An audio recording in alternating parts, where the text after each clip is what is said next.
What's the matter, Tampa? What's the matter, Punky? This was some guy that, disagreed with everything the Lassiter said. Couldn't wait. Just could not wait to go on the air with Lassiter. Last chance, Tampa. Well, we know what you are, huh, baby?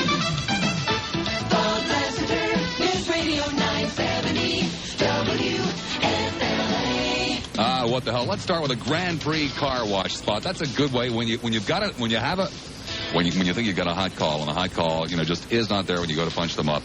What better time is there than to start by telling you about Grand Prix Car Wash? Get everybody in a good mood.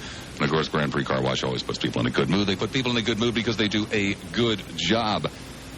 In all seriousness, and I do mean this seriously, your car is a very expensive machine, and there's only about the thickness of a piece of paper between your car and the elements. It's called paint, and if you don't take care of the paint, I wonder what happened to that guy that wanted to tell me off. Well, all afternoon, can't you just picture the guy sitting there all afternoon trying to get the courage up? I'm gonna call Lassiter and tell him what I think of him. I hope he doesn't holler at me. But I'm gonna call Lassiter and tell him. And probably call in the next door neighbor. Hey, Bert, could you dial the phone for me? Finally, the phone rings. There's the mighty voice of Michael Serio on the other end. Good afternoon. You're on the Bob Lassiter Show. I want to talk to Bob. What do you want to talk to him about? I disagree with everything he says. Oh, really? Oh, yes. I do.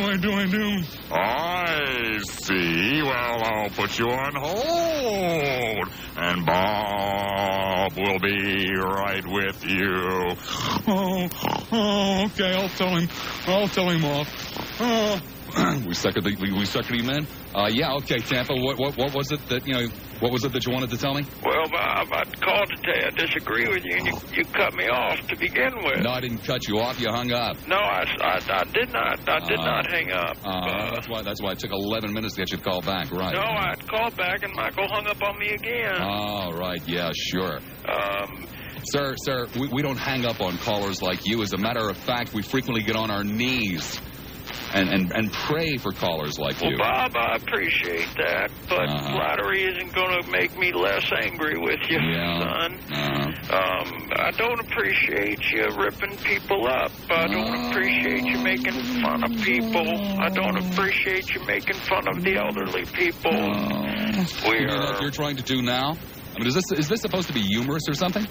Bob, I'm trying to talk. I mean, do you think you're as funny as Rocky in creating a character like Mr. Airstream? Is that what you're trying to do? It's not working. Bob, you're not letting me talk. Yeah.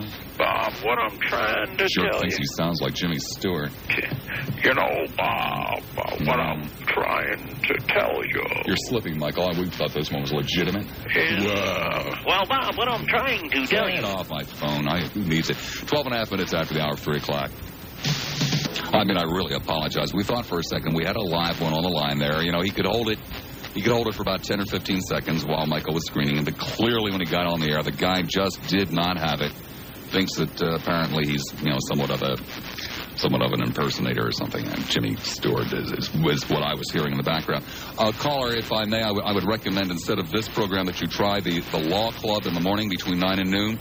That particular program loves having people call up and pretend to be what they're not. Black folks, they have call up, yuppies pretending to be black folks. And I'm sure that the Law Club would love to have someone calling up to be elderly, pretending to be elderly and making fun of them. Nonetheless, since we last talked, a lot of things have happened. You tremble in fear in there or something, Michael? Oh, okay. Many things have happened, some of which I'm sure will actually be of interest to you folks.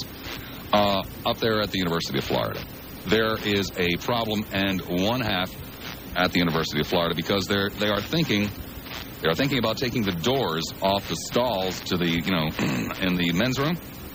That's right. It's all because the gay folk up there at the University of Florida are doing their thing behind closed doors, so to speak, right there in the men's room. And about the only way that they can think of dealing with this is to take the doors off of the John, so that, when you go in and you can't close the door, you just have to kind of sit there and, be viewed, and people can come in and point at you and laugh, and everybody will know where the, got the mackerel.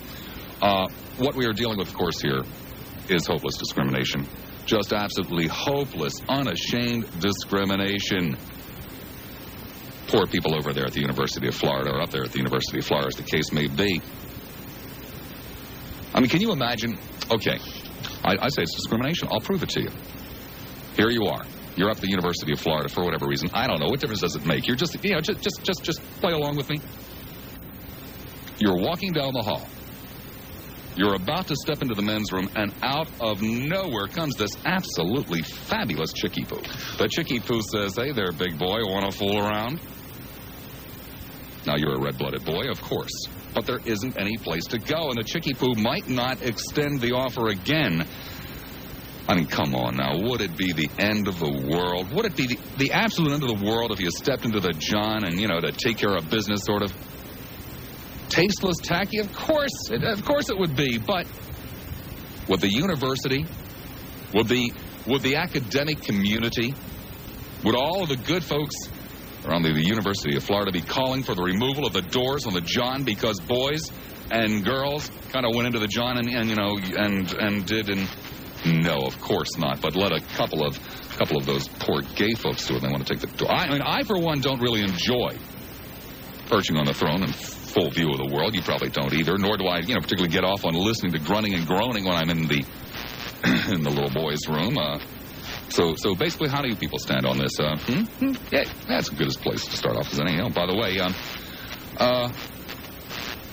suppose there was a guy running in, let's say Louisiana or something, and he was anti-homosexual. And he ran on a program or a platform, not necessarily denouncing gays, but implying along the way, and because of some of his past activities, implying that if he was elected, it would be tough times ahead for the gay folks. How would you feel about a candidate like that? See, again, since last we talked, saw a couple of shows. Crossfire last night on the cable news network. Unbelievable. There's Novak frothing at the mouth, viciously attacking your friend and mine, David Duke. And then a little bit later on Nightline, poor Mr. Duke again.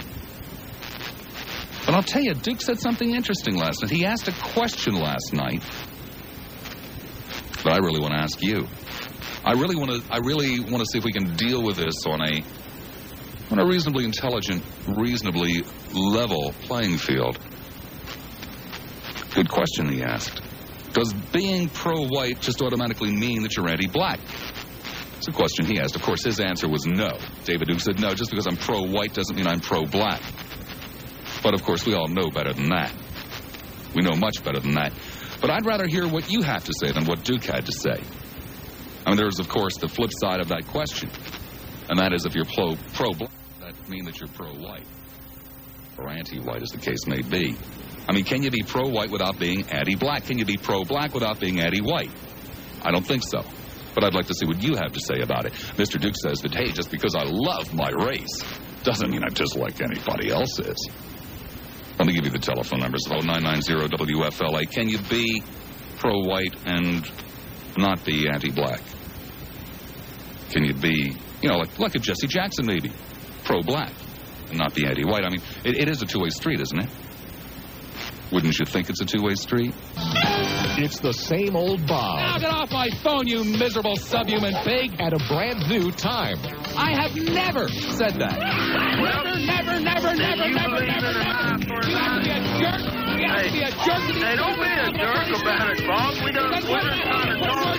You want me to stop you full of caution? Catch the Mad Dog, Bob Lassiter, now afternoons, 3 to 6 on News Radio 970 WFLA. Well, absolutely astonishing. Off to a great start this afternoon. Quite a number of people, basically people who have a very, very difficult time Tuesday afternoon, calling up off the air, suggesting that perhaps they are, the superior type of individuals, the superior race, but unfortunately a little too shy to come on the air. So what the hell? I have utterly no shame whatsoever. I know what town I'm in. I know what country I live in. I know what century I live in. I'll just ask the question again. Can you be pro-white without being anti-black? I mean, that's a simple... I know it's a simple question because at least a dozen people have been able to answer that question using vulgarities off the air, saying that indeed they are... we're assuming that they're white. Saying, of course, that they are the superior race. 99 Tampa, you're on the air at 970 WFLA. Bob, in reference to your question, I have a difficult time accepting that someone is pro-white without them being anti-black. Once one starts categorizing the races of being pro a race, I just believe that's the first step towards bigotry. Okay, racism. Well, how about the other side of the coin? Can you be pro-black? You know, hey, proud of it, black and proud, and be, you know, not be anti-white? I'd have to say, in theory, I'd have to say a consistent answer, although I have an easier time negotiating with that concept than I do with the former concept. You know what you're doing, don't you? Bending over backwards. I can hear your back starting to snap. You're correct. You're correct. Why are you bending over backwards? But I'm saying if you are pro-black, then I believe, per se, that you are anti-white. Although I have a more difficult time coming to that conclusion than I do reversing the scenario. Why? Why are you going to make excuses for somebody? It's not an excuse. Let's first finalize that I am being consistent. If you're pro-white, you're anti-black. If you're pro-black, I believe you're anti-white. Although I have a more... But it's more okay to be one than the other. I don't think it's okay to be either. I think you're pro for man, for human, for the welfare of man, whether they be Chinese, Portuguese, white, black, purple, or pink. I think that's the only appropriate attitude that a free country can have. Thank you much. Yes, sir. 990 Ellis, Rocky. Oh my goodness, right out from underneath the rock. How you doing there, Rock? Huh? How's it going? It's doing real good. Look in your mailbox next week, Mr. Lassiter. I check it every day, Rocky. Look in your mailbox next week. You and Michael Serio. Okay. I want to tell you something. I'm pro-white, and I'm also anti-black, but I don't think that everybody out here that is pro-white is anti-black. That's how I feel. Rocky, how can you possibly be pro one race and not anti another? Simple, because I've been listening to this show. I listen to you every day, and let me tell you something. I've heard a lot of people calling in your show and a few others saying things. They don't know if they're black or white. Well, let me tell you, if you don't know, I'll tell you what, take your driver's license out of your back pocket and look. Go down here to the welfare office and go down there and get a membership. They'll tell you whether you're black or white or not. Go over here to College Hill. Well, Rocky, what are you talking about? What I'm talking about is the comment that Lionel made yesterday. He didn't know if he was black or white. I guarantee you, there's people out here that can tell him if he don't know. You know yourself, Mr. Lassiter. You know what color you are, and I know what color I am. And I'm sick and tired of these people trying to pretend like that old saying, I don't care if you're black, purple, or green. They do. People do care, okay? And the skin color game is finished. Why do you care, Rock? Why do I care? Yeah. Why do I care that I'm white? Yeah. First of all, I'm proud of my race. I'd be ashamed to be black. That's the first thing. I think. Why would you be ashamed to be black, Rocky? Number one, they're ugly. Ugly. Number two, they're stupid. Number three, they're lazy. Number four, they're deceitful. Well, Rocky, let's see if we can walk through these. First of all, of course, beauty is in the eye of the beholder. Surely you agree with that, Rocky? No. Oh, come on, Rock. How come Bill Crosby back in the 60s had to twist those little boys' arms to tell them that they were Afro-American and they were pretty? They were ashamed to be black. How come these black people try to lighten their skin? How come Michael Jackson got a white woman's nose? How come they spend all this money trying to look white? A white woman's nose? You better believe it. That nose he's got belongs to Bridget O. Bardot. Well, Rocky, but again, beauty is in the eye of the beholder. In some cases. And when you talk about somebody being ashamed, it's because they've been conditioned to be ashamed. I'll give you a scenario. Mm. You go to Japan. Yeah. You go to Thailand. You go to a place like that, a place where there ain't no blacks and whites. Mm-hmm. And you tell them this. You make a deal with them and say, I can change you into anything you want to be. I guarantee you they're going to be white before they're black. And a lot of these people out here that are black, they want to be black because they're used to it. I mean, if you're married and got black kids, you don't want to be white. They wouldn't accept you. Everybody wants to be white. This is a white man's world.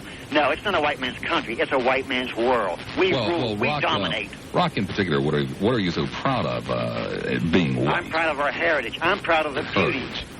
Our heritage. Which heritage is that, Rock? I'm British. Mm-hmm. British now. Well, English, British, it's the UK, it's all the same. That's the good people. Mm-hmm. Ireland, England, Wales, Scotland. You're proud of a tradition of several hundred years of being slave masters. You're proud of a tradition of stealing people's wealth. You're proud of that. Is that what you're proud of? I wouldn't say I'm proud of that. That's nothing to be proud of. Well, then what are you proud of? I don't believe in keeping people in bondage. I'm proud of being white. I'm proud of building this great country. Aren't you ashamed of being, descended from people who did keep people in bondage?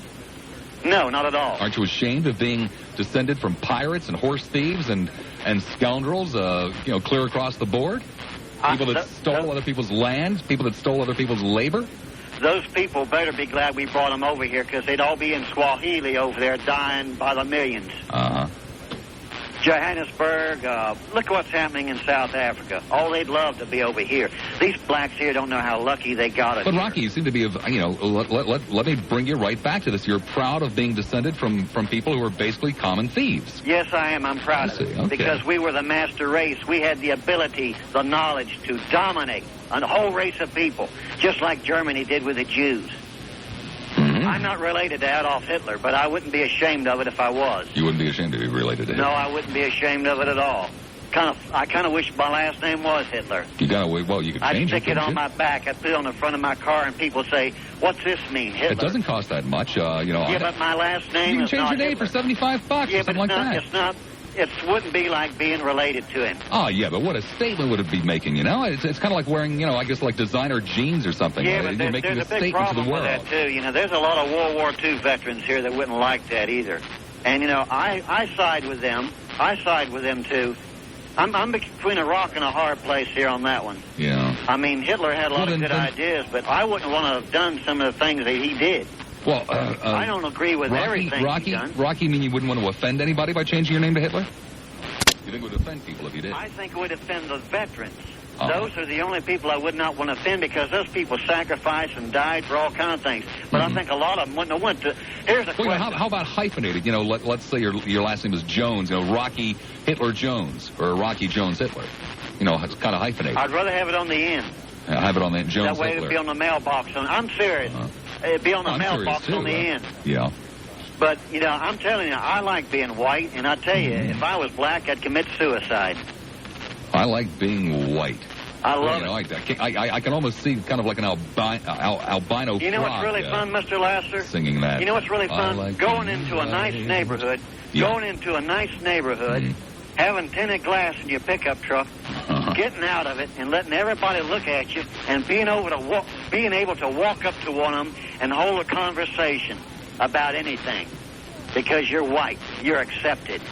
Well, there aren't too many pickup trucks in my neighborhood, Rocky, and it's a pretty nice neighborhood. No, but if one went over there, I bet it'd be accepted if the guy was white driving, and you wouldn't mind if a white guy went over and knocking on your door and introduced himself or something like that. Well, I beg your pardon. Please, no one come up and knock on my door and introduce yourself. It's a good way to get hurt, no matter what kind of vehicle. Well, before I come over to your house, I'll make sure I call you. Mm-hmm. Don't be surprised if you come walking that basset hound out one of these days, and I'm going to walk right up to you, and I'm going to introduce myself.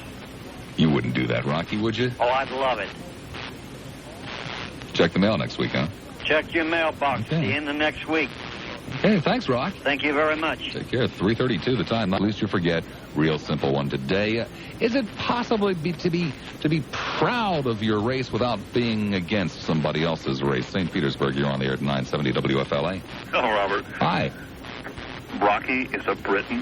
Well, that's what he says. I thought he was a Floridian. Well, I'm not clear on now. Sounds like he's hitting the bottle again. Possibly. It did sound like he had found a place with an early happy hour. Falling off the wagon. Yeah. That's a kind of a sort of a trick question. I think it is possible to be pro one color and not be against another color. Well, I beg your pardon. Just in saying that you are pro one color says that you favor one color over another. Doesn't it? Not necessarily. You see, what I really consider this to be is not This is one of those delightful things to take the poor bleeding heart liberals out there who are perfectly willing to let black people shout, hey, I'm black, I'm proud of it, hey, black, Afro this, Afro that, and kind of say, well, isn't that cute? Yeah. Isn't it really nice that they have pride in their heritage? But when a Rocky comes along and says, hey, I'm white and proud of it, it's bigot, racist, bigot. Kind of interesting, isn't it? It can be, yeah. But I still think you can be proud of what you are without being a bigot. What is there to be proud of a freak of nature? That's true. You know. Well, I mean, if you're going to be, well, like I can be proud of myself for my accomplishments. I can be proud of myself for something that maybe I've built or some good works that I've done. But being proud because my parents were Caucasian? Yeah. Huh? What? I feel like the same as belong to a certain religion. I mean, the Jews during the war were persecuted because they were Jewish. And they were, pounded into the ground. They had no right to be Jewish. The pride was taken from them, and then it was, given back. Well, it just seems to me if I have no right, and I just certainly don't have any right, that is, it's utterly absurd to be proud to be Caucasian. And I'm sorry, but I don't think there's any room to be proud because you're Negroid. I don't think it really has anything to do with anything. Does it? Well, you have to be proud of yourself, period. And not look at it as a color. Well, proud of myself is a lot different than being proud of my race. Sometimes. Yeah, interesting. Thank you very much. Can I say one more thing? Sure, what's that? I think they should put the doors back on the toilets. Okay, I do too. I don't want to sit there and be viewed. No. Thank you, my friend. Have a good one. No, actually, there's only one line open, and it is in Pinellas, Tampa. You're on the air at 970 WFLA. Hi, Bob. How you doing? Fine. I had a question which derives from something Rocky said. Uh-huh. Does Bridget Bardot know that Michael Jackson has her nose? I wouldn't have the biggest idea. Good God. I mean, she could have been walking around for a couple of years and maybe nobody told her. It's a scary thought. Well, what's scary to me is that I have, I get around it. I have never studied Michael Jackson's picture that long and that hard to determine just where that nose might have been suggested from. I'm worried about Rocky. Oh, that's true too. And then I challenge you to show. I should have asked Rocky where he stands on the LaToya question. I was going to say, will he look at the Playboy issue this month, knowing that the woman has had no cosmetic surgery, and not get aroused? No. That's not what I'm talking about. What? Are you not aware of the great debate raging in this country as to whether or not Michael and LaToya are one in the same... I have heard about it. They've never been photographed together. You got a point there. You do have a point. They have the same little cute button nose. I noticed that, too. Yeah, does LaToya have a chimp? Gee, I really should have asked Rocky about that. Oh, well, anyway, I'm eating up your time. So, let me get to something real serious here. I wonder if you... Is there sometimes almost a necessity or felt necessity to be pro something, pro what you are, when in fact you or your ethnic group has been in slavery or repressed in some way? Can't you then, in that circumstance, be pro-black and not be anti-white? Just say, we're worth being proud of. Well, now, wait a second. My people, at least on one side of my family, not all that long ago, were in essence owned by the Tsar. They were serfs. They were slaves. Yeah. There wasn't the trading back and forth of the serfs. Hell, the Tsar just owned everybody. Didn't have to trade. I don't feel any great inferiority because 200 years ago, or whatever it worked out to be, my great-great-great-grandfather on one side of the family was somebody's property. Yeah, true, but then again, it doesn't make me any more or any less of a man. But it wasn't a visibly different ethnic group which everyone was trained to discriminate against. Which even people themselves were told, you aren't beautiful because you're a serf. Let's see if we can't bring this right back down to earth. Are you proud of being white? I'm happy with it, but it don't bother me. If I wasn't, I think you're certainly not pro-white. White's best, right? I don't prefer white, no. Okay, and you would tend to believe that most people who would say, hey, I'm pro-white, would be racists. Pro-white would be racist. Yeah, white's best. I would think that I'm people just in saying feel... white is best as being racist, right? Yeah, I think so. Okay, then what are you bending over backwards for? Oh, excuse me. Well, like I said, slip there. What are you bending over backwards for? Because I think it does matter if the blacks have been repressed and so on. And finally, I mean, in a sense, people are coming along, scientists will come along, anthropologists come along and say, look at black culture, it's something significantly different and yet equally worthwhile as European culture. If they can do that, can't they, you know, if there isn't that new recognition, can't they take some pride in that and say... You talk about culture, you know, I can't make fancy little jeweled eggs. I'm not terribly good at farming. I'm no good at it at all. I don't take any pride in what some other people who lived hundreds of years before me did. I take pride in what I am. I take pride in what I can do. I take pride in my accomplishments. I take pride in things that I have done to advance and further myself and my family. Yeah. Those are all things to take great pride in, but to be proud because my grandfather could hang wallpaper. You may have me nailed there. I have to. I hadn't really thought of it in exactly the same sense, and I was sort of using that myself there. But yeah, you may very well have a point there. That's interesting. One other thing. Yeah. You weren't going to discuss. I mean, I can see where you went from USF through the possibility of a political candidate and use that in a parallel way to black and white issue. Were you going to discuss the say, the difference between discriminating against minorities, say, gay, and minorities, black? If you'd like. Yeah, I think that was an interesting issue, too. I mean, just as there is black pride, there's gay pride. They have their festival every year here in Tampa. Right. Do themselves great damage in the community. You think so? Yes, I do. Yeah, I wonder. I don't know. Maybe that should be something everybody else could open up to discussing, too. Thank you much. Thank you. Take care. 3:40 the time. 3:42 the time. Carol, hi, Carol. You're on the air at 970 WFLA. Hi, Bob. Hi. I think that being proud and pro-white, if you're white, is natural and to be expected if you're, in fact, going to have any kind of... What's natural about being, pro something that you have no control over anyway? Pro only means that you identify with it and you I suppose, wish it the best. I'm not sure if I haven't thought about that long enough to say you wish it the best. That doesn't mean that you necessarily are so hard that you wish it the best over the dead bodies of every other opposition, if you want to call it that, or difference that's around you. Then what is it that you're wishing when you say the best? Well, everybody wants to have everybody wants to have a climb to the top, and whether it's in a profession or in a love relationship or whatever they feel is accomplishment in life. Yeah, I can see that on a personal, individual basis. That makes a great deal of sense. Okay, and therefore you've got to realize that if you identify with a certain group of people, if you are, for example, white with red hair, then you probably want to see a whole bunch of redheaded actors on TV and rock stars, because it would seem to increase maybe your chances of becoming one of those. Oh, in other words, you mean in other words, if you were harboring this secret inferiority complex, you would feel better if other losers suddenly started appearing on television. No, I don't think that inferiority. I think it would be the easiest way to be defensive. And I think a lot of people wrestle with that. And I think... the more I sit here and listen to you, I mean, gosh, you sound like an awful nice guy to me, but it takes me back to yesterday where I spent 20 minutes of my life, 20 minutes of your life, too, if you're listening, in suggesting that the Republican Party had been sending secret messages without meaning to.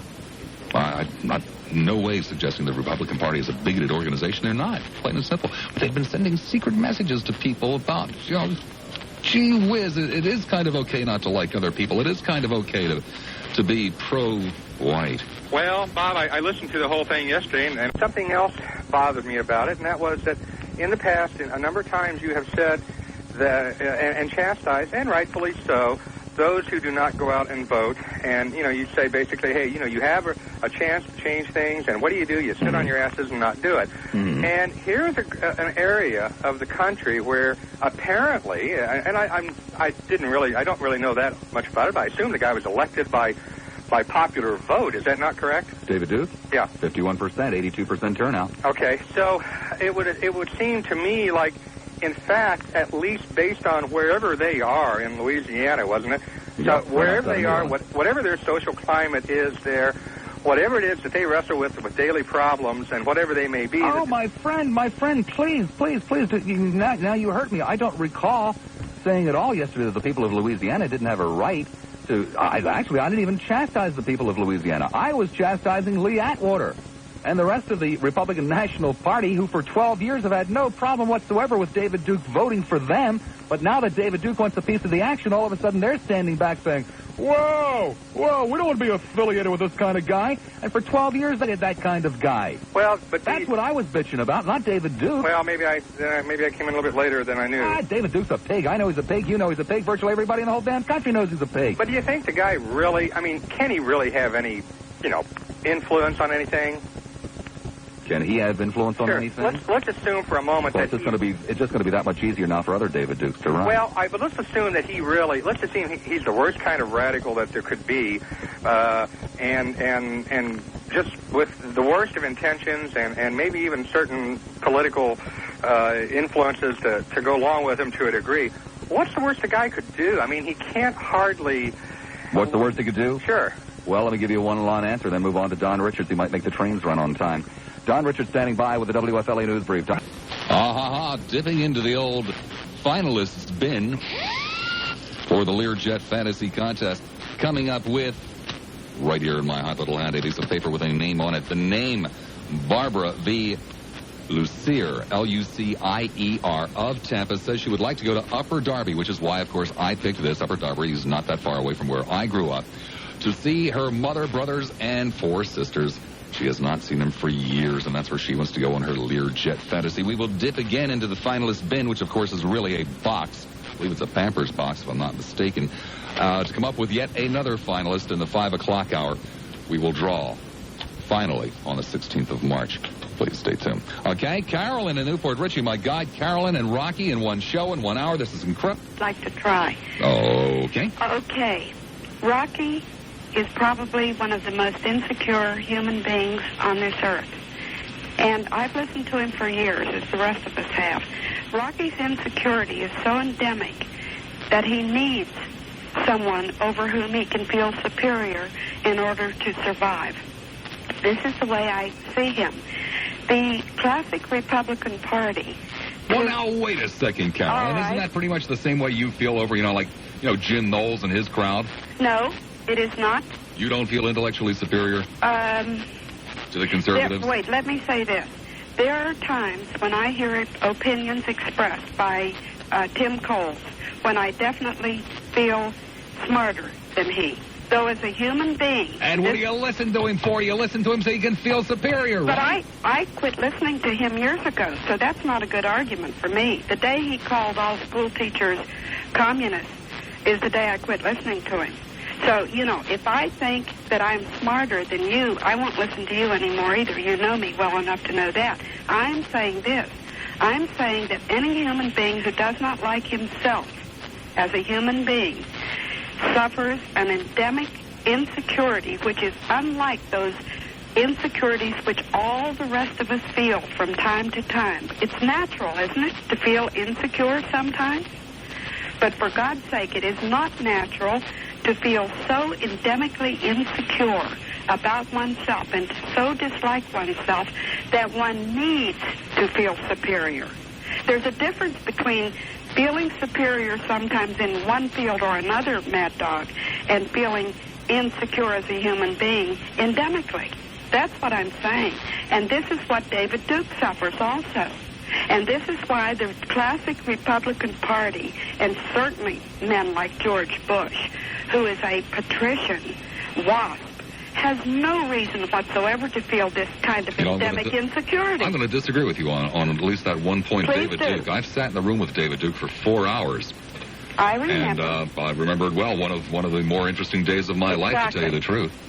And I'm not positive that David Duke is a racist. I'm not positive that David Duke is a Nazi or any of the terrible things that he's frequently accused of being. I tend to believe David Duke is lazy and that he's found a great way to turn a buck. The question I'm asking you is this. Are you positive after the 4-hour interview you did with David Duke that David Duke does not suffer from endemic insecurity? That is what I'm asking. No, I'm not, Carolyn, because David Duke sat here sweating for 4 hours because he had a double-edged sword that he had to wield. He had to, first of all, keep from answering my questions, and he had to, secondly, in keeping from answering my questions, nonetheless go far enough to keep the supporters of David Duke interested in sending him money. Absolutely. I saw Ted Koppel's interview with him last night. Did you see that? Well, yeah, except Koppel wasn't there. It was Nightline. Well, Nightline, yes. The interview with the guy who took his place. Been there. I wish he had, too. He would have done a better job, whoever he was. And let me tell you something. I believe sincerely that David Duke is one of the most insecure people endemically who is in the position he's in. And if you felt... Carolyn, I thank you. You're welcome. All right, I think that perhaps today is, and the word today, endemic is the word today.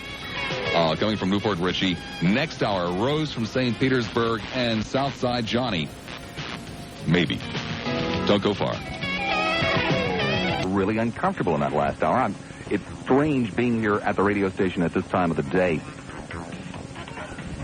I don't know when I'm going to get let's try that again. I don't know when I'm going to get used to it, but hopefully it won't take very much longer. 2 lines available. Both of them are in, where? Hillsborough, 990-9352. Okay, this is the situation. I've been somewhat fascinated over the last several days with some of the things going on.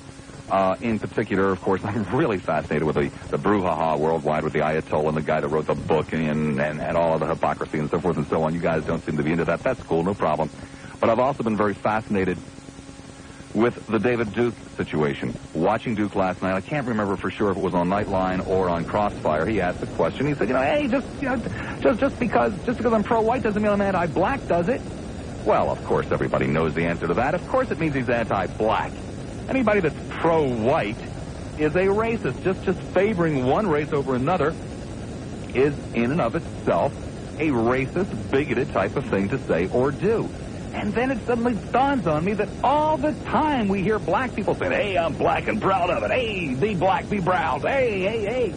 Well, now, wait a second. It's a two-way street, isn't it? And then, of course, I just got to smiling and saying, well, I think maybe tomorrow I'll go in and play with this one and see if we can't tweak the cheeks of some of our little liberal friends here who bend over backwards. Bend over backwards to rightfully point out the likes of David Duke as being, what he is, and his followers being what they are, but, kind of looking the other way when people talk about how proud they are to be black, how proud they are to be red, how proud they are to be whatever. And, I think David Duke, to a degree, has a point about, well, gee, if, all these other people are going to be proud, then why can't I be proud? If all these other people can be proud to be black, proud to be green, proud to be frogs, whatever, why can't I be proud to be white?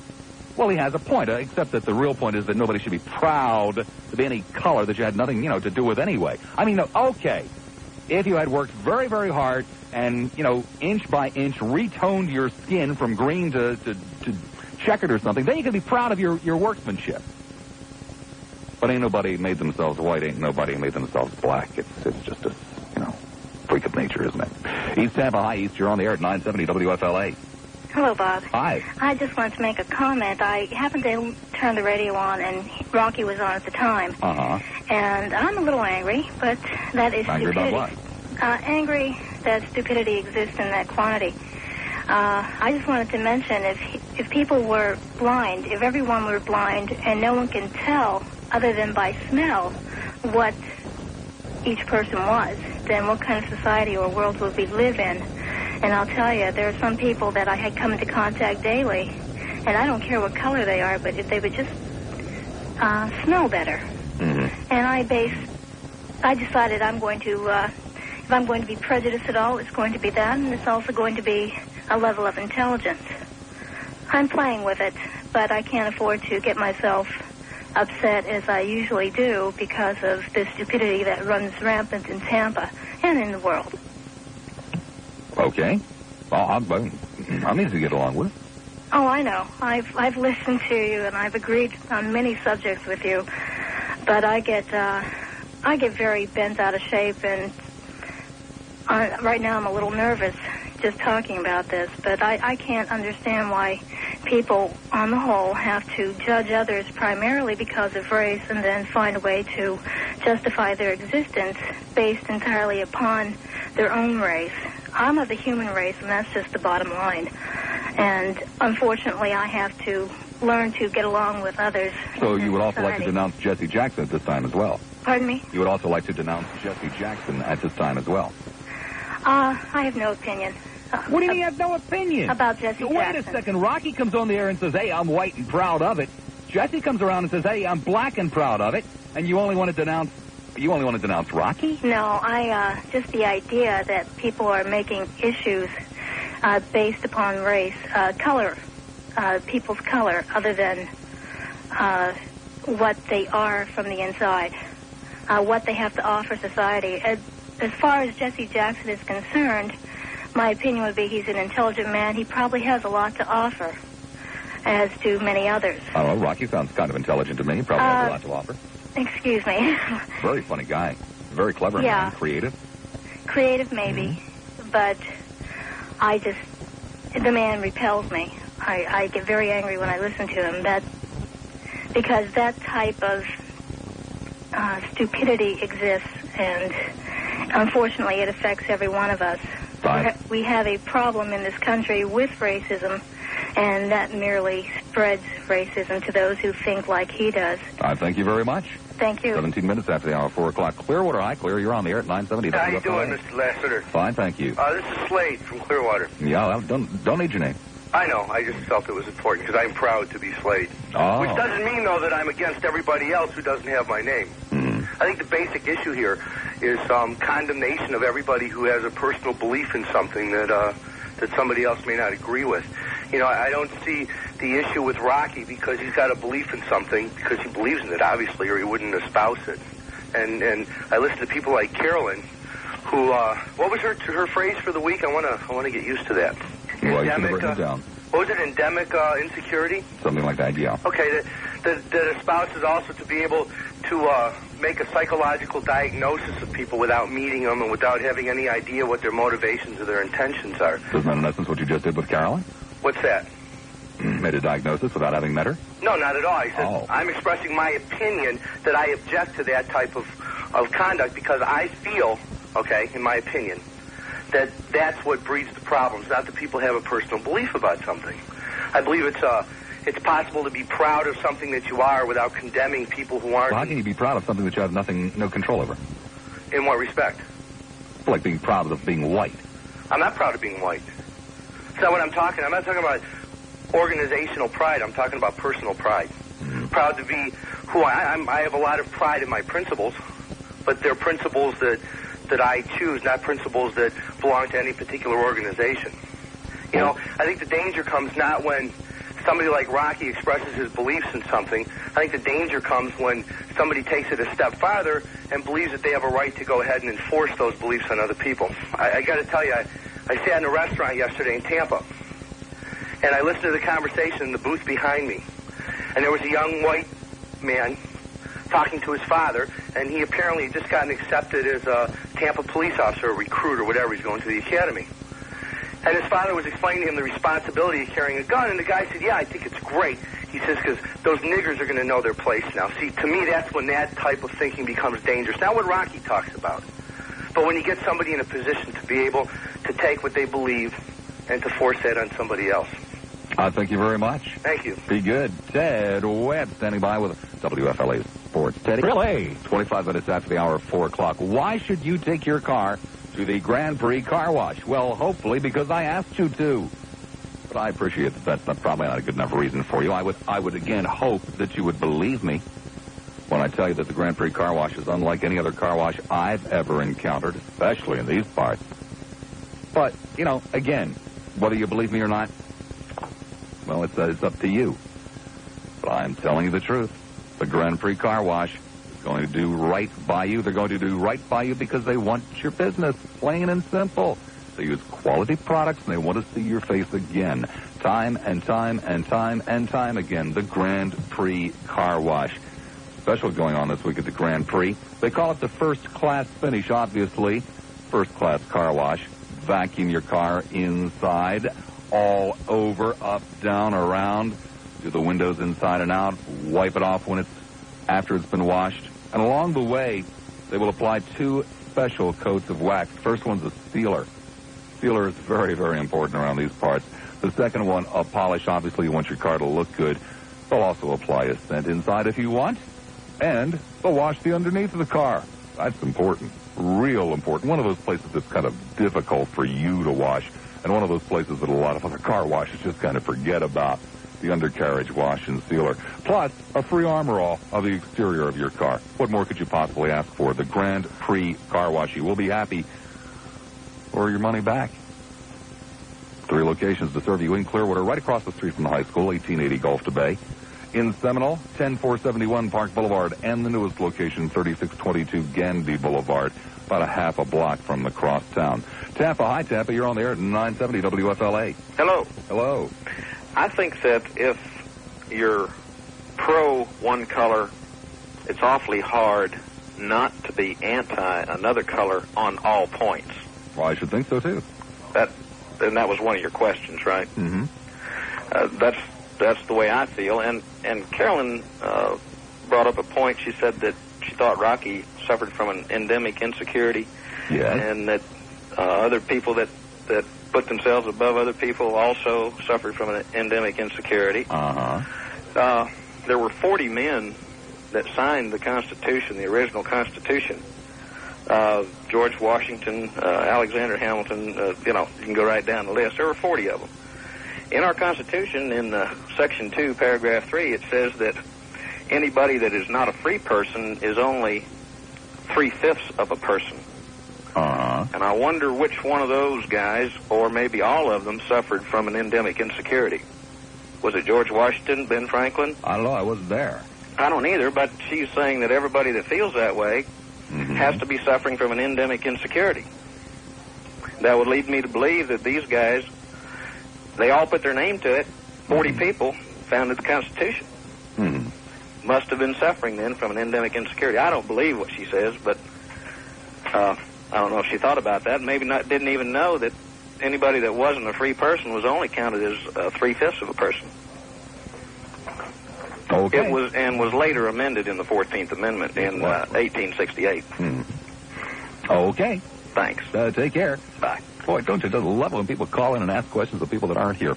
Largo, you're on there at 970 WFLA. Hi, Larg. I guess that's me, huh? Yeah. Okay. Well, I had my list. I've been listening for a while, but on the back side I had all the chores for the kids to do on the other side, and then they took it away. So I'm just going to jump in the ring, and, you can beat me up. Okay, my first thing is, what is white, What is white?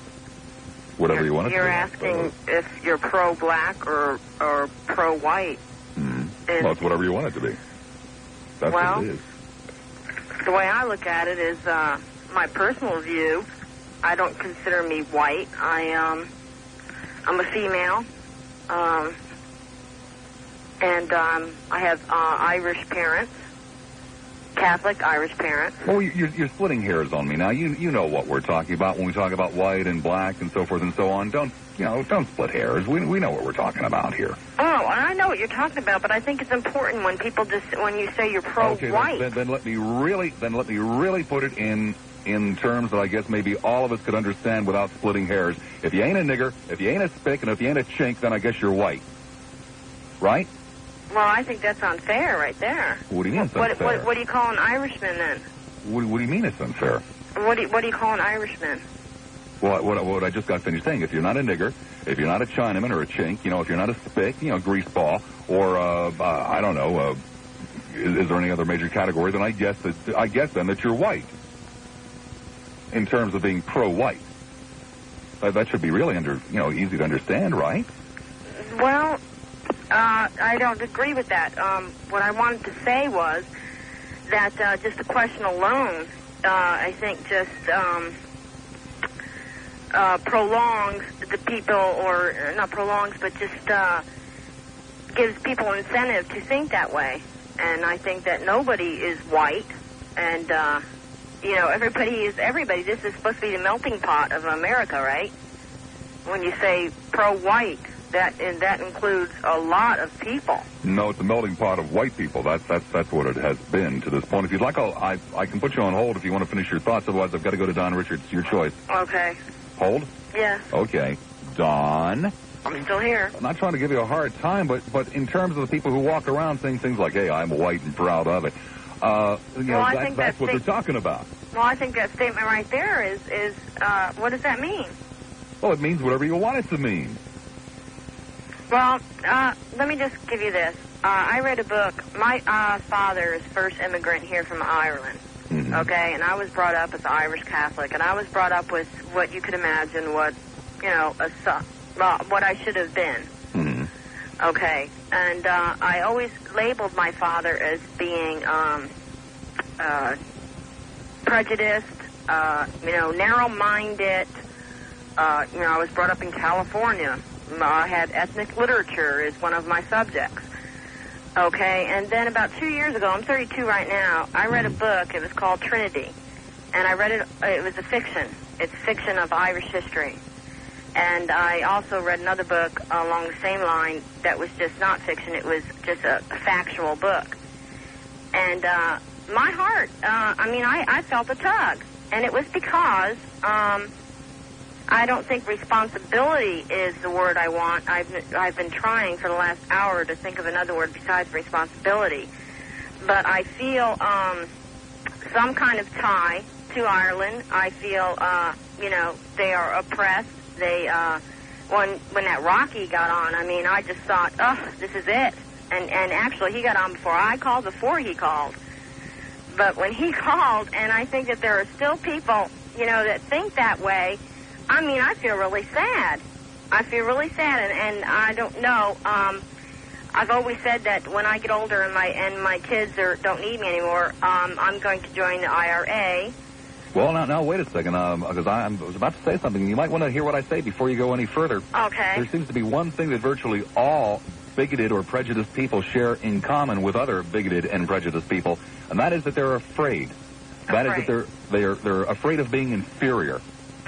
Or afraid of being no better, being equal to others. Sometimes even a more compelling thing to be afraid of amongst such people, because they are generally people who are, keyword here, ignorant. Ignorant is not a bad word. I was ignorant bring means that up. lack of knowledge, nothing more, nothing less. Right. They lack knowledge of other people. They fear other people, and what you fear, you tend to hate. Okay, well, that's what my father is now. He's not prejudiced anymore. He's just ignorant. But there's a lot of ignorant people out there. And, I can't save the world, but I would like to make some kind of difference somewhere. My 9-year-old son, he watches the news with me, and he said to me the other night, Mom, I'm really afraid of, like black people. He said, I'm afraid of, not the kids. I'm just afraid of the older ones, the grown-ups. I'm afraid of older grown-ups that are black. And I said, why is that? And he said, well, they always commit murders, and they're always rioting, and they're always in trouble. And I reminded him that we have some friends that are black from Jamaica, very close friends of ours. I babysit for them. They're included in every family function. And I said, what about so-and-so? And they said, yeah, that's right. He said, that's right. I'm not afraid of them. And I tried to point out to him that he is afraid of bad people, not per se black people. He is afraid of people that do wrong, people that rob, people that steal. I don't want him to grow up be afraid of black people. And I want him to realize what is wrong and what is right, and don't have to put a little tag on it. Largo, what more could I possibly add to what you say? I thank you very much. Thank you. 4:40 of the time. Off we go to Ted Webb with a mud wrestling update. Right, Ted? Absolutely devastating. It doesn't have to be that way. Let me tell you about Town & Country. Town & Country Mortgage Investment Corporation. We're talking about a mortgage broker. Not a mortgage company, but a mortgage broker. A firm that goes out and gets you money. Plain and simple. You don't wait for 2 months or 9 months or anything more than a couple of days for your answer. Simple as that. Town & Country Mortgage Investment Corporation. First and second mortgage. Low, fast fast service. Low rates, fast service. Terms to fit your needs. Very, very important. It doesn't make any difference if you have ace number one, super duper top-notch credit, or if you have some very serious credit problems. Obviously, top-notch credits are going to get you the best conceivable lowest rate. Credit problems, they'll get you the best rate, but they'll also get you the loan, something that virtually nobody else can do. Town and Country Mortgage Investment Corporation.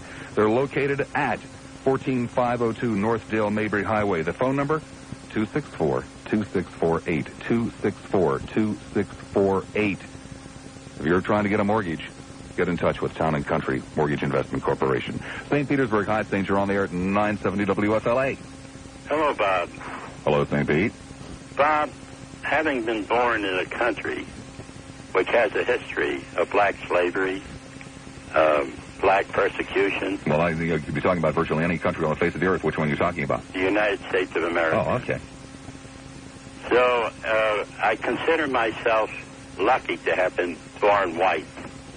Not proud, just lucky. And I consider myself pro-black. Pro-black? Pro-black. Oh, that's interesting. Because I identify with the underdog, and I feel that the black community in this country were treated as the underdog. Was it Mario Biaggi, I think, was the mayoral candidate in New York who stood before the crowd in Harlem and said, my heart is as black as yours? Is that in essence what you're trying to say? No, I'm not trying to say that. I'm just trying to say that I'm a bleeding heart liberal. Rocky might call me a nigger lover, but I didn't put the rocks in his head. The thing is, the fact that I'm pro-black doesn't mean that I'm in favor of criminality among the black youth. It doesn't mean that I like the mayor of Washington, D.C., who ought to be kicked out on his ass.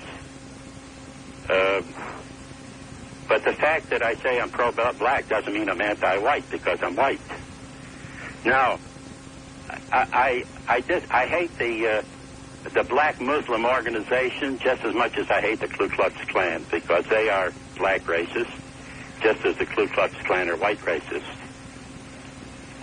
So what can I say? I feel free to dislike an individual black person just as I might dislike an individual white person. Well, why do you also feel free to say something as sweeping as I'm pro-black? Well, because in order to be pro-black, you've got to be anti-something else.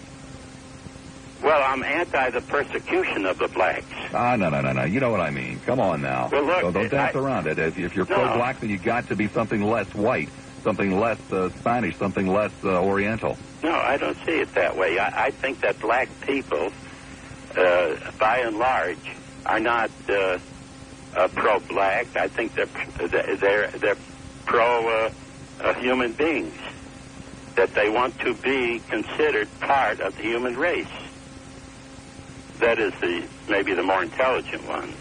Well, speaking of races, I'm off to my race this afternoon. I thank you very much, St. Pete. Okay, Bob. Take care. Coming into the starting gate, none other than Don Richards. Donald apparently is going to come off. It's my understanding that the individual that I'm about to speak of did mention it on his radio show today.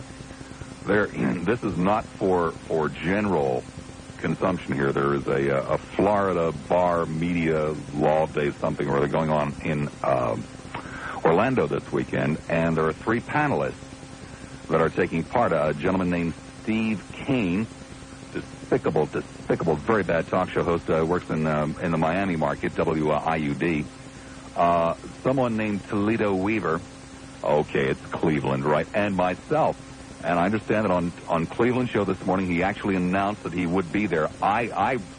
You see, I knew about this a couple of days actually before he did, and I really thought it was very humorous. I've known about this for several months and was wondering whether or not, he really would when he found out that he had to share the stage, because he was so upset with sharing Channel 13, that he had to share the stage with me. But Cleveland, again, God, I'm trying to help the guy out. He could do so much better if he'd only listened to me. I mean, he's got great numbers as it is. Even better. Bert Lassiter, Cleveland. There's no creativity. A couple of weeks ago, you stumbled upon something with Lassiter. That was really good. Or really, Cleveland. if you want your own night on Channel 13, you're going to have to work harder, man. Bartow, hi, Bartow. You're on there at 970 WFLA. Bob, you fine, outstanding gent. How you doing, sir? Fine, thank you. How's a fine gentleman like you doing? You going to get along today? Am I going to get along today? Yes, sir. Yes, sir. You know what I mean. You looking forward to tonight? Go home with Muffy? Yes, actually, I'm cooking tonight. Muffy's looking forward to my coming home because I'm the one who's cooking tonight. Oh, well, it's just strictly a coincidence. I was listening to you until, you got ready to pick up the telephone. I want to tell you a little instance. I know Toledo Mudhead. He's listening to you. Well, of course he does, like everybody in town. He has good taste. Yeah, well, heck, I know probably about 60 or 70 people right over here in Bartow that listen to you all the time. They just don't never call up. That's just people I know. Well, I have good luck. Oh yeah. Well, no, it ain't luck, Bob. That's skill, buddy. I hope you ripped that old. Well, I can't say it over there. I won't. I'll be a nice guy about it. What are you I'm going to invite him to lunch. I'm going to shake his hand and invite him to lunch. Well, the food is spoiled just looking at him. Him with that old gray hat. My God. Bob, a while back, whenever I first got married, it was come about 7 years ago, they did a thing over here, a promo for a Ford Motor Company over here, a Ford dealership. Yeah. And he was over here, and I walked inside to get me a Coca-Cola, and I come back out, Bob, and this is the gospel truth now. I ain't lying to you none whatsoever. Yeah. And I come back out, and the guy was trying to make a move on my wife. Are you? I swear to God, Bob. I swear to God. No. And I'm about 6'2", and I ain't no small boy. I'm about 200. And I walked up, and he was over there, and he said, "So what you doing tonight?" And my wife even had her ring on. And I walked over and I said, "Well, she's going home with me, buddy." And whenever he come over to do that Ford promo, is he come out here and he said, "All right, here we go, guys and gals, and we're going to sing song," and he'd put on a record, and he'd walk right back into the Ford dealership and in there floating around with the secretaries. He wasn't interested in the people.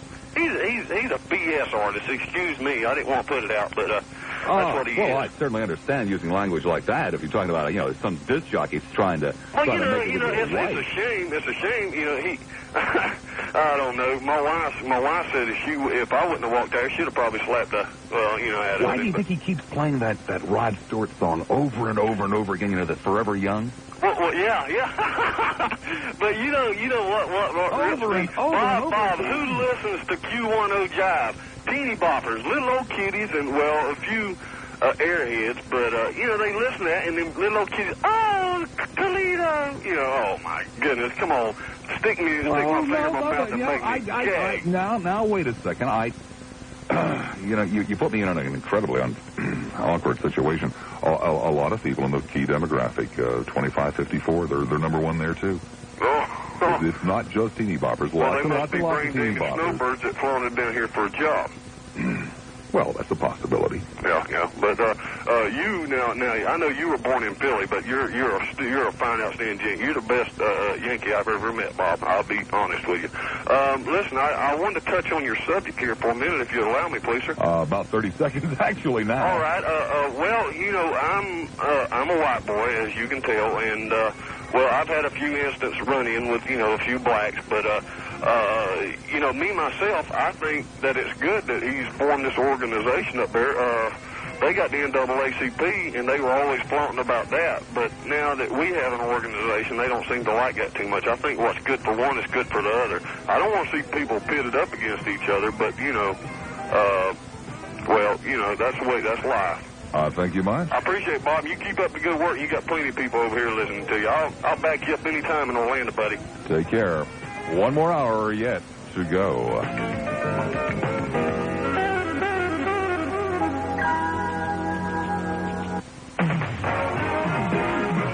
Your 970 WFLA. 511 at the weather station, 80 degrees in Bradenton, 86 in Lakeland, 84 in St. Petersburg, and in Clearwater. In Tampa, 78 on News Radio 970 WFLA. That's news at 5:30. Bulletins at once. I'm Don Richards. Bob Lassiter, News Radio 970 WFLA. Welcome back. Third, final hour for this particular edition of Lassiter, or whatever it may be, on a Tuesday, February 21st, 1989. Be gentle with me. I'm still settling in. Holiday, you're on the air at 970 WFLA. Bob? Yeah. that gentleman on your show was talking all those bad things about blacks. Mm-hmm. He doesn't surprise me. I have 2 daughters. One of them came home to me, to make a long story short, came home to me one day and told me, Daddy, a girl in my class called me a nigger. I didn't know what to tell her. She was distressed. I looked her in the face and I said to her, listen, when you go back to school, I want you to be the best nigger in that class. Stay on top with your lesson. Pull ahead. You know what? Today, she's one of the gifted students in Pinellas County going to a school for gifted children. I look at her report card the other day. 2 consecutive periods, she is on the honor roll. I tell that gentleman, I tell David Duke, there's no time for alarm. The most thing we blacks got to do be calm and push our children to get an education, something that we didn't get. Push them in the forefront to become men and women like Jesse Jackson, where they will become people who can determine the future of this nation. What do you mean? People who are pro-black like Jesse is? Pro what? Pro-black. No, I don't want her to be I want her to be a person. I want her to be an American first. I want her to Jesse Jackson doesn't want to be an American. Huh? Jesse Jackson doesn't want to be an American. He wants to be an Afro something or other. No, I can't speak for Jesse Jackson, but I believe Jesse Jackson is every inch an American. I believe he is.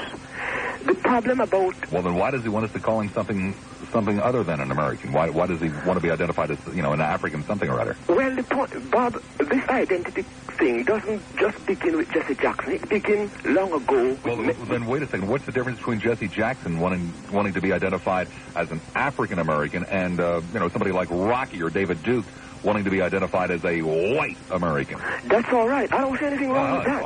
I beg your pardon. I think they're both quite wrong. The danger in it is if Jesse Jackson becomes hateful to a white person because of that person's color, then I draw a line against Jesse Jackson. I have no use for him. And the problem about it is why I'm against David Duke and Rocky. But now, wait a second. David Duke tells me he's not hateful against black people, and Jesse Jackson tells me he's not hateful against white people. But how do I know when they're telling the truth? But, Bob, you just have to look at both men's history. Look at the history of both men. Look at what they represent before and now. David Duke, well, I doesn't have to explain it. I just say look at the history. And I believe, I'm not saying Jesse Jackson is perfect, but I'm saying I believe he's an ideal American. And he has a lot to offer to this country, to offer to me, you, David Duke, and everybody, to this generation and the generation to come. I believe he has positive ideas, and that's what we want. But I want to say one more thing and go. I'm not surprised at what is happening to the Republicans. Whatsoever seed a man sow, that shall he also reap. They sow this seed. They have been calling these people Reagan Democrats a long time. They are Wallace Democrats. Most of these people, Duke and all these people, they were people who were following Wallace. And when Wallace dropped out, they bolt in the Republican Party. And what the Republican Party was trying to do was to deceive us now, to recruit us black within their midst to say, oh yes, we are for you. But David Duke, and if my vote counts, it will make a difference. And I want to say one more thing. David Duke and Rocky, they talk about purity. But you wait till the night gets dark. They creep into the black neighborhood to get beside the black woman. I'm going back. Take care. Take care. I don't know about that. When you make so damn many good points, why you have to kind of destroy it at the end with something that is not necessarily true, that you're just making up as you're going along. Win some, lose some, you know what I mean? Tampa, you're on the air at 970 WFLA. Good afternoon, Bob. Hi. Nice to have a little controversy back in drive time. Not to take away from Bill Ratliff, but it's hard to...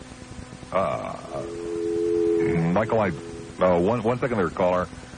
I'm not sure what's going on. Okay. You got me back, buddy? Yeah, now we got you back. I was comparing poodles to pit bulls, but anyway. Hearkening back to your comment on David Duke wielding a double-edged sword in your studio. Uh-huh.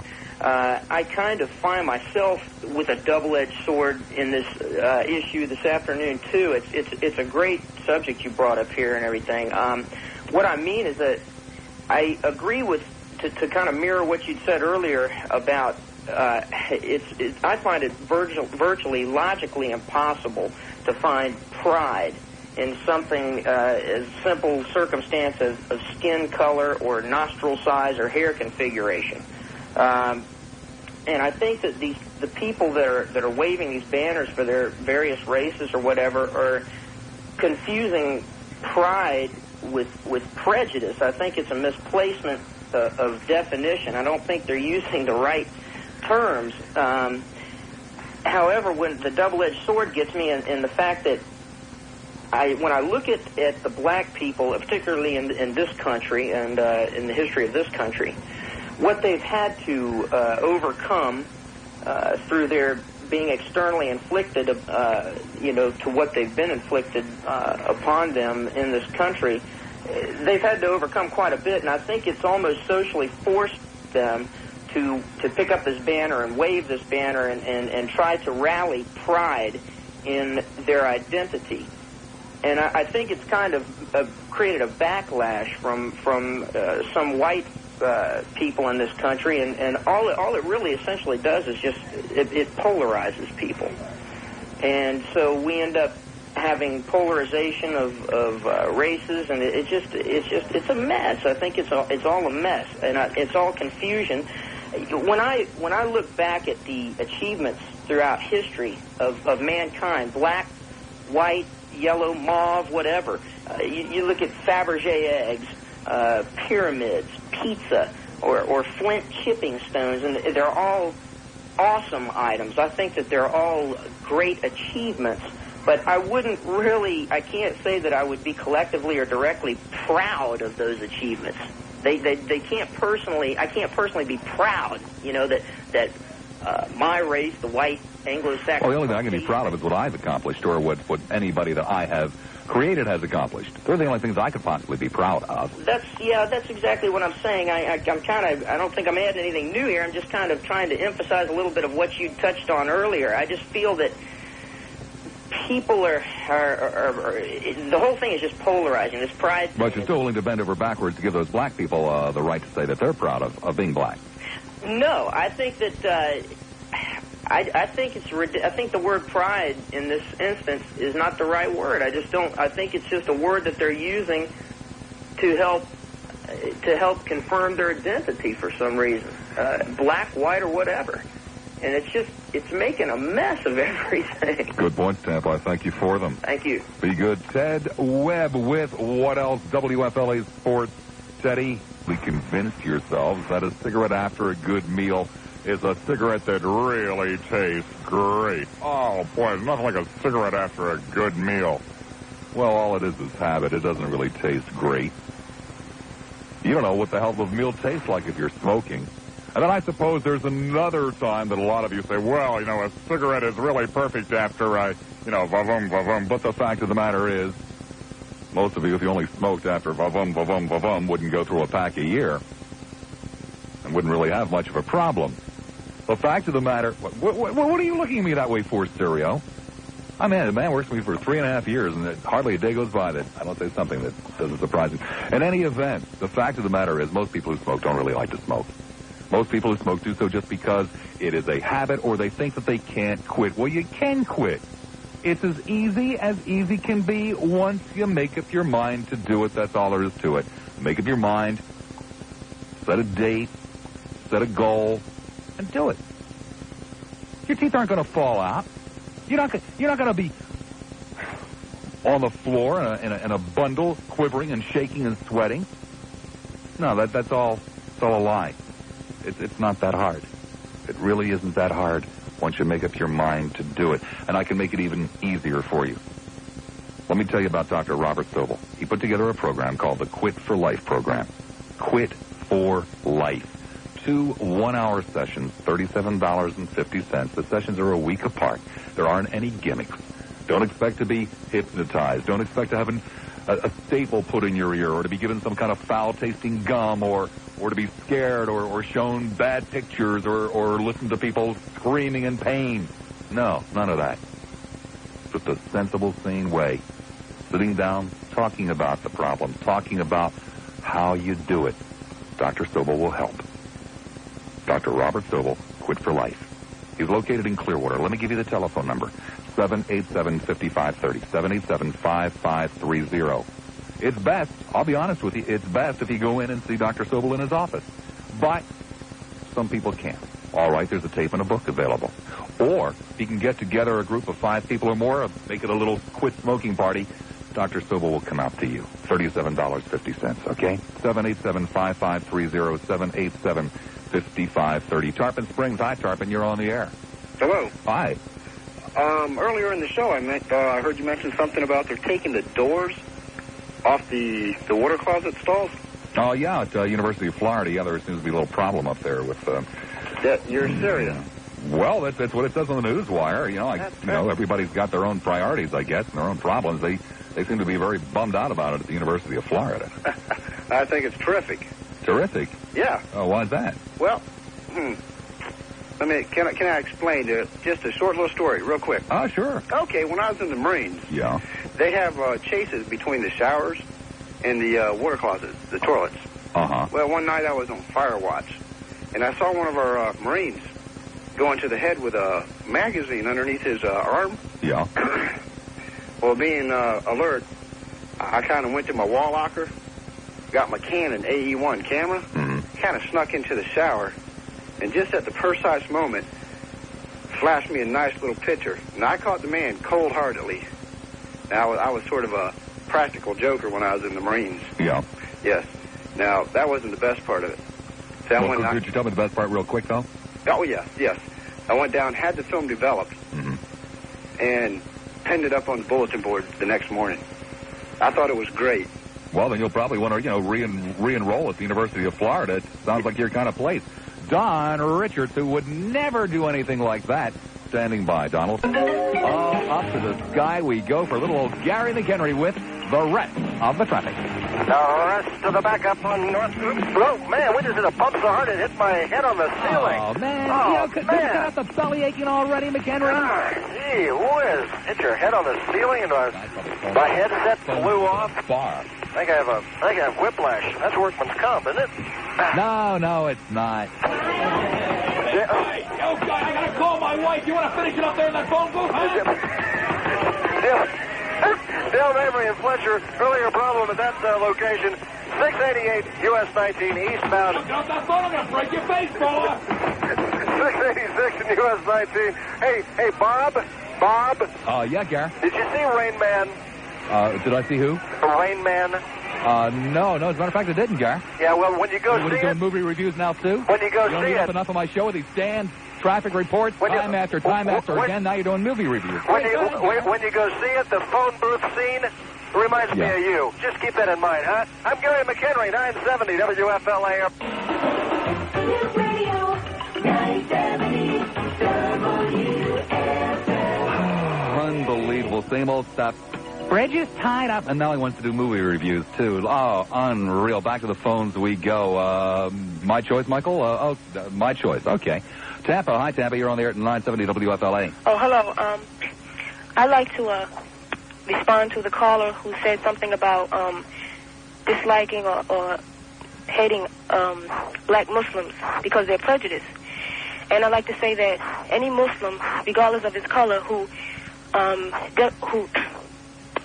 shows any kind of prejudice is not really following the spirit of Islam, because there is no issue about color among the Muslims. And the Muslims who... He was referring to people like Louis Farrakhan, who are, in essence, black supremacists. No, but listen, that is not Islam. See, I am a Muslim, first of all, and I happen to be black, but that is not an issue with me. The Muslims who do this are ignorant, because there are an estimated 70,000 white Muslims in this country. Excuse me. And people who portray Islam as racial or cultural are giving people a bad impression. I beg your pardon, some branches of it are. And you know that as well as I do. Excuse me? Some branches of it are. What do you mean, are what? Some branches of Islam is racial? That's correct. No, I can give you proof of that, okay? I can read to you from the Islamic Code of Conduct, okay, which was established 1,400 years ago through the Quran and the words of the Prophet Muhammad, peace be upon him, who was Arab. I know, and one of the great problems with the Quran is the same problem that a lot of people have with the Bible and a lot of people have with the Torah, and that is that you can read what you want into it and out of it. Okay, let me make a statement then, okay? Yeah, There's a sure. verse in the Quran where Allah says, just as there are varying shades or hues in the mountains, so are there varying shades in the people. And that his sign is that he created you of different languages and different colors. This is a sign of how great he is, that he can create a rainbow of people. And if you want to have a show promoting Islam, could I recommend that you call the sales department and see if they can tell you some time? I'm just saying, I'm trying to. Because I'm not overly interested in I'm not saying that you're overly interested, but when someone makes a comment thinking that the way that people conduct themselves is necessarily. The comment was dead on the money because he was talking about certain aspects of Islam that are racist. That's not Islam. That's people's personal weaknesses. Great. I'm glad to hear that's that. I'm glad to hear that, but nonetheless, the people promote themselves as Islamic. And you know, if you got a bitch with them, take it to them, not to me on my show. Give me a break.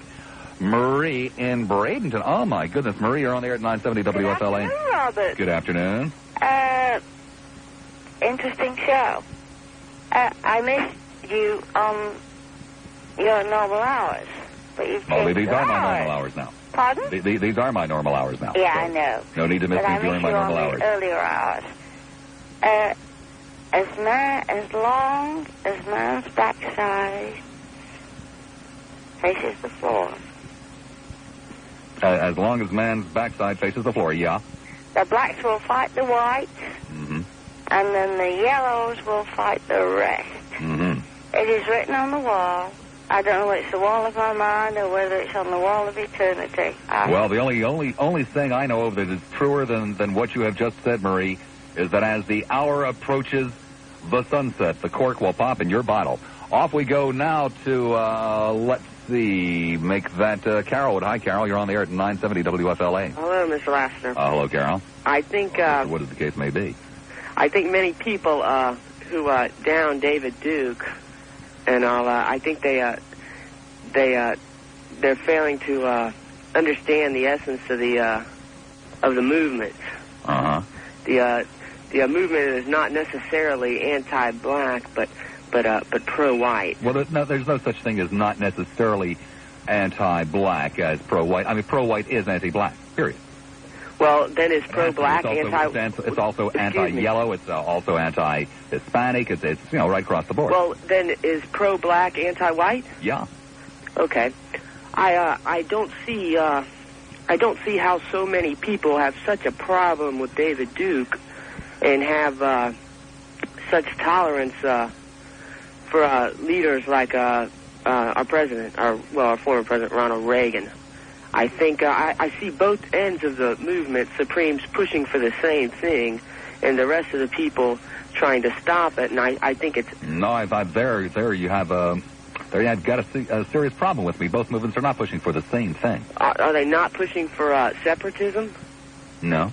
Didn't Malcolm X, ask for... Malcolm X is not part of the American civil rights movement. I wasn't talking about the American civil rights movement. I was talking about black Muslims and Malcolm X speaks for a pathetically small percentage of the black community. Pathetically small.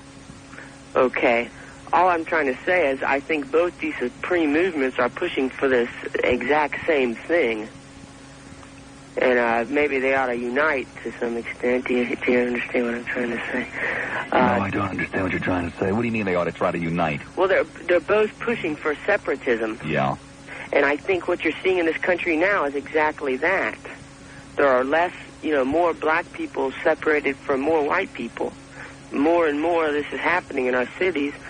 And I think it becomes, it's destined. Well, I'm not aware of any mass movements from, the integrated suburbs of blacks into the inner cities. Are you? I think there are less and less integrated suburbs, is what I say. I'm saying there's more and more. I don't see, many whites living in College Hill, and I don't see many blacks living in Colbert Isles. Well, that's not because the blacks are pouring out of Colbert Isles, is it?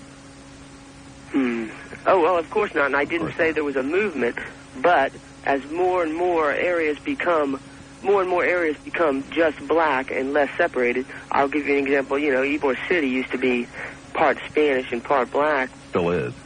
Well, some areas have become totally black. I don't know whether more people or but I think getting back to the first thing I wanted to bring up, they're not capturing the essence of the white movement. It's not anti-black, but pro-white, and I think getting away from affirmative action and a lot of those things is a start. Is a start for what? Equality. Equality. Right. Uh-huh. I think a lot of the programs in the past have not worked like affirmative action. I think less qualified people, what I'm saying is if you're not going to give these people equal rights, and if you're not going to pay them as much and give them the best job, why not separate them, and why not let them have their own community and maybe not, like Malcolm X said, give them some states and, some, whether... You don't want to give them any good states, just maybe some rundown neighborhoods. Mississippi. Yeah. No, I don't think that. I didn't say that. You did, because you're trying to read into what I'm saying. No, I didn't say anything. You said it, my friend. Okay. Well, I thank you very much, sir. For what? Allowing me the opportunity to speak on your program. Oh. But I don't think just because something is pro-white, it's anti-black. How come the National Association for White People is racist while the NAACP is? Well, one of the reasons you see is the National Association for the Advancement of White People is an organization that sells anti-Semitic literature. It's an organization that sells anti-black literature and comedy tapes and things like that, where the National Association for the Advancement of Colored People doesn't do things like that. Well, it's an organization that works within the system for the advancement of people. It is not an organization that pretends to work within the system to promote hatred. There, my young friend, is your difference. And now I thank you for putting yourself in a box and allowing me to help you nail down the lid. Don Richards, going on. Maybe it's not fair, but I'm going to tell you what actually happened. The first woman said, "Oh, Gary, what kind of car do you drive?" And he told her. And she said, "You mean that 1978 Plymouth outside, the one that's really filthy, that's yours?" And Gary said, "Yeah." And she said, "Well, when was the last time you washed that thing? I mean, the interior, you got old beer bottles and Hostess Twinkie wrappers. I mean, it's almost up to the armrest. It's awful." And she drifted away. Second woman said, "Well, Gary, maybe the car wouldn't be so bad if only you would wax it occasionally." And Gary said, well, gee, I waxed it last year. And she said, "Well, how did you do that, Gary?" And he said, by hand. I got something at the supermarket, one of those pre-softened waxes, and I put it on there. And she said, "Oh, Gary, if only, if you would have taken your car to someplace like the Grand Prix Car Wash, they would have put that wax on with high pressure, and everything would have been fine." And Gary said, "Well, gee, I hadn't really thought about that." And the second woman drifted away. And finally, we were down to the third one, the one that Gary apparently got lucky with. She and her dog and Gary all left together. Poor Gary. Poor Gary. If only he had taken his car to the Grand Prix Car Wash. He wouldn't have had any of those problems. He would have had a clean car inside and out. Would have been shiny, protected. McHenry. He could have gone to any one of three locations for Grand Prix Car Wash. In Clearwater, right across the street from the high school. 1880 Gulf to Bay Boulevard. In Seminole, 10471 Park Boulevard. It's just about a half a block east of Seminole Boulevard, or even in South Tampa. Not that far away from where the airport is. Not that far away from the airport where Gary flies out of. Right there at 3622 Gandy Boulevard, about a half a block east of the crosstown. But McHenry, nah, he's not cool. You're cool. You'll go to the Grand Prix Car Wash. McHenry will continue to strike out with the girls at the bars. St. Petersburg, you're on the air at 970 WFLA. Hey, Bob, how you doing? Doing great. I'd like to comment on that trouble that started there at the State Fair there tonight, if I could. Uh-huh. Well, I seen in the St. Pete Times there that they were talking about maybe raising the price and not letting so many people in. Uh-huh. I don't think that's fair for the rest of the people that go there to have fun and stuff. I don't think the State Fair is a right, sir. It's basically a private organization for the most part. Right. but profit still, making and all that kind of stuff to the best of my knowledge. I don't think it's fair that they raise the price. Well, sir, why don't you call me up and tell me you don't think it's fair that Brooks Brothers will charge $700 for a suit because poor people can't afford to buy one? Well, if it's supposed to be a white folks fair, then why don't they just stop the black people from going in and this trouble won't start? Oh, stop the black folks from going in and trouble won't start. I see. Okay, that's an interesting way of looking at it. Well, it was the blacks that started it, right? That's what I'm told, sir. I wasn't there personally, but that's what I understand. Well, I just don't think it's fair that they have to raise the price and not let so many people come in, because I've been going to this Midnight Madness for 10 years now. Really? And, yeah. Interesting. Midnight Madness hasn't been around for 10 years, to the best of my knowledge. Well, it has since I've been going. Uh-huh. I thought I'd read in the paper where Midnight Madness had only been going on for a few years, 2 or 3, something like that. But, of course, maybe I didn't read that. Well... Or maybe you haven't been going for 10 years. Maybe about 7. Mm-hmm. Since I've been down in Florida. Mm-hmm. Well, where'd you come from? I came from California. From California? They think like that in California? Yeah. If they have trouble like that in California, they just stop them from coming in. Really? Yep. Son of a gun. So black people aren't allowed at the California State Fair? Oh, not when they have trouble like that. No, when they have trouble like that. They just arbitrarily stop black people. Yeah. California, huh? Or maybe they just let all the white folks bring guns to the State Fair and just start shooting them. Uh-huh. How about that? What do you mean, how about that? Well, how about it? Wouldn't that be a better idea than just stop I thought you were telling me what they did in California, that great place where you just came from. No, I didn't say they shoot them in California. I said, how about if we started it here? Ah. Well, there's another thing we might start, too. What's that? Shooting morons. Ted Webb coming up with a Sports Huddle moments from now. Just moments from now, he will be sitting in this chair behind this microphone, making it up as he goes along, too. The guy knows nothing about sports. Nothing about sports whatsoever. He's a much, much better astrologer. But call him up, give me your birth date, give you an astrology reading. Please, whatever you do, don't venture very far.